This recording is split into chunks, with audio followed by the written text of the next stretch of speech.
একজন ছিলেন। আচ্ছা, তুমি ফ্র্যাঙ্ক উইথ আচ্ছা স্যার, আরেকটা জিনিস পরিষ্কার হয়েছে স্যার, আপনি কি একটা বলছিলেন যে কোরআন শপথ করা হয়েছিল, মানে কি কি কি হয়েছে? আমি বলি, শোনো, এই যে সেনা পরিষদ, আমরা যখন ভারতে যুদ্ধ করছিলাম তখন আমরা ওই মুক্তিযুদ্ধের আড়ালে আমরা সেনা পরিষদের বীজ বপন করি। তখন কিন্তু আর্মি, কারণ আমি জিয়া রহমানকে অনেক আগে থেকে পাকিস্তান আমি একসাথে কাজও করেছি।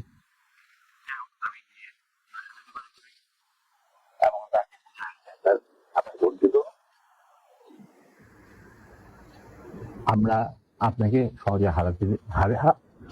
হারাবো না। তখন আস্তে আস্তে আমরা বলি যে আমি এরকম আসল উদ্দেশ্য যে ভারতের, সেটাকে বানচাল করার জন্য এখন থেকে আমরা প্রস্তুতি নিচ্ছি। আপনি কি আমাদের সাথে থাকবেন কি থাকবেন না, সেটা আমাদের তরফ থেকে প্রার্থনা হয়েছে জানার জন্য। কারণ আমি আপনার সাথে সবচেয়ে ক্লোজ ছিলাম পাকিস্তান বাহিনীতে, সবাই জানে। আচ্ছা, উনি বলেন কি তোমাদের কর্মসূচি, তখন আমি আমাদের কর্মসূচি দিলাম।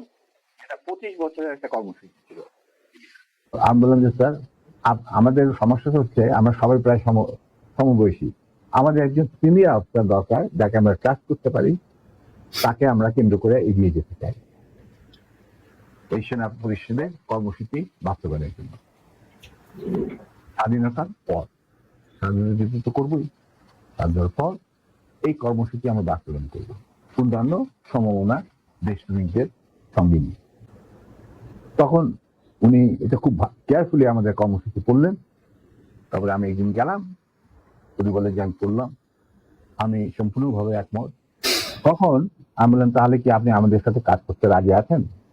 আমরা আপনাকেই আগে রেখে আমরা কাজ করতে চাই। তবে আপনার সমস্যা হচ্ছে আপনি বাংলা জানেন না, বাংলা বলতে পারেন না, লিখতে পারেন না, আপনি সারা জীবন পাকিস্তানে বড় হয়েছেন, ওখান থেকে আমি দিতে পারি। দ্যাটস নট এ প্রবলেম, আমরা রয়েছি আপনার গ্রাউন্ড ওয়ার্ক। আপনি যদি রাজি থাকেন তাহলে আমরা একসাথে কাজ করতে।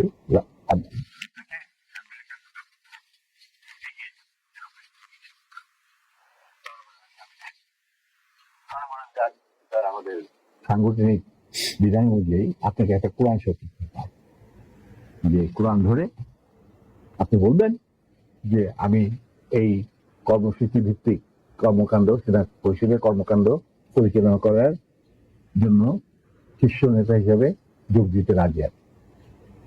তিনি অজু করে আসলেন, কোরআন শরীফ জিয়াউর রহমান ডেকে পাঠিয়েছেন ওনার সঙ্গে দেখা করার জন্য। আপনি এবং ফারুক রহমান?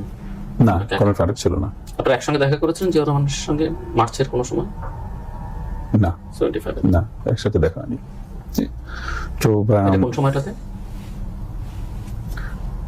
এটা এপ্রিলে আমি টুফিল্ড রেজিমেন্ট টেক ওভার করার পরে, যখন আমার পোস্টিং আবার টুফিল্ডে হলো, যখন আমি টুফিল্ড নিলাম, তখন এর পরে আমি টেক ওভার করার পরে উনি আমাকে ডাকলেন। তো ডাকার পরে আমি বিকালে ওনার বাসায় গেছিলাম। তো বাসায় যাওয়ার পরে উনি একটা জেনারেল ব্রিফিং দিলেন যে সেখানে আর কে কে ছিলেন?